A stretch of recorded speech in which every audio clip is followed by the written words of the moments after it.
Sir.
ఈరోజు Medicover హాస్పిటల్లో మనం పార్కిన్సన్స్ డిసీజ్ అవేర్నెస్ ప్రోగ్రామ్ చేస్తున్నాము.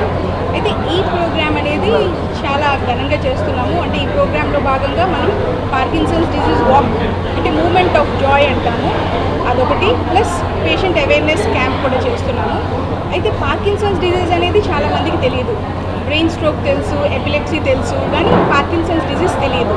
మాకు హాస్పిటల్కి పేషెంట్స్ వచ్చినప్పుడు చాలా లేట్ స్టేజెస్లో వస్తూ ఉంటారు. అంటే అప్పటికే ట్రీట్మెంట్ పని చేయలేని విధంగా ఆ స్టేజ్లో వస్తూ ఉంటారు.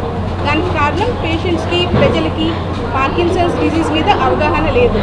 సో ఈ పార్కిన్సన్స్ డిసీజ్ అనేది మనకి డీజనరేటివ్ బ్రెయిన్ డిసీజ్ అంటాం. అంటే బ్రెయిన్లో కణాలు క్షీణిస్తూ ఉంటాయి, డోపమిన్ అనే పదార్థం తగ్గుతూ ఉంటుంది.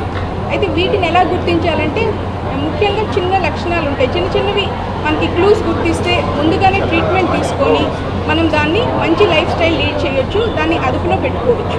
అండ్ ఇప్పుడు కాలంలో పార్కిన్సన్స్కి అనేది మంచి మంచి ట్రీట్మెంట్ ఆప్షన్స్ ఉన్నాయి. సో ప్రజలందరూ పార్కిన్సన్స్ డిసీజ్ని గుర్తించి త్వరలో గుర్తించి దగ్గరలో ఉన్న న్యూరాలజిస్ట్ని సంప్రదించి దీనికి సంబంధించిన ట్రీట్మెంట్ త్వరలో తీసుకొని మంచిగా హెల్తీగా జీవించాలని కోరుతున్నాను. అయితే పార్కిన్సన్స్ ముఖ్య లక్షణాలు ఎలా ఉంటాయంటే మనకి బాడీ అంతా స్టిఫ్ అయిపోతూ ఉంటుంది, ఇంకా నడకలో బాగా స్లో అయిపోతారు, బాగా స్లోగా చిన్న చిన్న అడుగులు వేసుకుంటూ వెళ్తూ ఉంటారు. టర్నింగ్స్ వచ్చినప్పుడు పడిపోతూ ఉంటారు, ఇంకా నడిచినప్పుడు రోబోలాగా అంటే చేతులు ఊపలేకుండా రోబోలాగా నడుస్తూ ఉంటారు. అదే కాకుండా మనకి చిన్న చిన్న వణుకులాగా మూమెంట్స్ వస్తూ ఉంటాయి. ముఖ్యంగా థంబ్, ఇండెక్స్ ఫింగర్లో చిన్న చిన్న వణుకు వస్తూ ఉంటుంది. మనిషి అంతా అంటే ఎక్కువ రెస్పాండ్ అవ్వలేరు. మాస్క్ ఫేసెస్ అంటాం, అంటే ఫేస్ అంతా కూడా మాస్క్ లాగా ఉంటుందన్నమాట. వాళ్ళు మనం చెప్పిన ఆన్సర్ కూడా త్వరగా చెప్పలేరు, ఏదైనా అడిగినా త్వరగా ఆన్సర్ ఇవ్వలేరు. సో ఇంకా కాన్స్టిపేషన్ కానీ మనకి స్మెల్ కానీ తగ్గడం ఉంటుంది. కొంతమంది పేషెంట్స్ డిప్రెషన్కి లోన్ అవుతూ ఉంటారు. సో ఇవన్నీ లక్షణాలు కనుక ఎవరికైనా ఉన్నట్టయితే పార్కిన్సన్స్ ఏమో అని డౌట్ పడి దగ్గరలో డాక్టర్కి చూపించుకొని మనం నయం చేసుకోవచ్చు. సో ఈరోజు ప్రోగ్రామ్ ముఖ్య ఉద్దేశం ఏంటంటే పార్కిన్సన్స్ దాని లక్షణాలకి గురించి అందరికీ తెలియజేయడం, ప్లస్ త్వరగా వాళ్ళని ట్రీట్మెంట్ తీసుకొని మంచి హెల్తీ లైఫ్ స్టైల్ లీడ్ చేయడానికి కారణం గురించి చేస్తాం. Consultant neurosurgeon Medicover hospital Nellore. ఇదివరకే మేడం చెప్పారు పార్కిన్సన్స్ యొక్క లక్షణాలు, అది ఏ వయసు వారిని ఎఫెక్ట్ చేస్తుంది, ఇంకా దాని యొక్క ట్రీట్మెంట్ మెడికల్ మేనేజ్మెంట్ గురించి మేడం చెప్పారు. కానీ ఈ ఇయర్ పార్కిన్సన్స్ థీమ్ వచ్చి bridging the care gaps. Means అంటే వ్యాధిని నిర్ధారణే కాకుండా దాని ట్రీట్మెంట్ పూర్తిగా పేషెంట్కి కల్పించడమే ఈ ఇయర్ థీమ్. సో మేడం చెప్పినట్టు పార్కిన్సన్స్ వ్యాధి వచ్చిన వాళ్ళని తొందరగా గుర్తించడం ద్వారా మెడికల్ మేనేజ్మెంట్ అంటే ఏదైతే డోపమైన్ తగ్గిందో అది మందుల రూపంలో ఇవ్వడం ద్వారా చాలా వరకు లక్షణాలు అనేటిని తగ్గించవచ్చు. కానీ కొద్దిమంది మేడం ముందుగానే చెప్పారు అడ్వాన్స్డ్ స్టేజ్లో ప్రజెంట్ అవుతారు, అంటే మందులకు కూడా రెస్పాన్స్ రాదు. అలాంటి పేషెంట్స్కి ఇప్పుడు లేటెస్ట్ సర్జికల్ ట్రీట్మెంట్స్ కూడా అవైలబుల్గా ఉన్నాయి.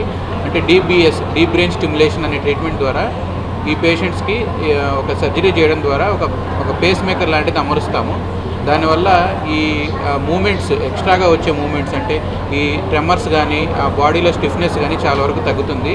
ఇది కాకుండా ఈ మధ్య అల్ట్రాసౌండ్ వేవ్స్ అంటే magnetic MRI guided ultrasound waves ద్వారా కూడా బ్రెయిన్కి చికిత్స అనేది చేయడం జరుగుతుంది. ఎవరైతే సర్జరీకి ఫిట్ గారో వాళ్ళకి ఈ ట్రీట్మెంట్ చేయడం ద్వారా వాళ్ళ లక్షణాలను చాలా వరకు తగ్గించవచ్చు. ఎవ్రీ ఇయర్ 10 లక్షల మంది కొత్త వ్యాధిగ్రస్తులు ప్రపంచవ్యాప్తంగా పార్కిన్సన్స్కి గురవుతున్నారు. కాబట్టి ప్రతి ఒక్కరూ ఈ లక్షణాలను త్వరగా గుర్తించినట్లయితే మందుల ద్వారానే నయం చేసుకోవచ్చు.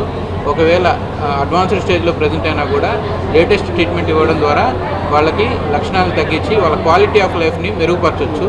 దీంట్లో కేవలం డాక్టరే కాదు, nursing care, physiotherapist, dietician role కూడా చాలా ఎక్కువగా ఉంది. సో ఇది ఒక కాంప్రహెన్సివ్ కేర్ ఇవ్వడం ద్వారా పేషెంట్స్ని బెటర్ కేర్ ఇవ్వడం ద్వారా బెటర్ లైఫ్ ఇవ్వచ్చు.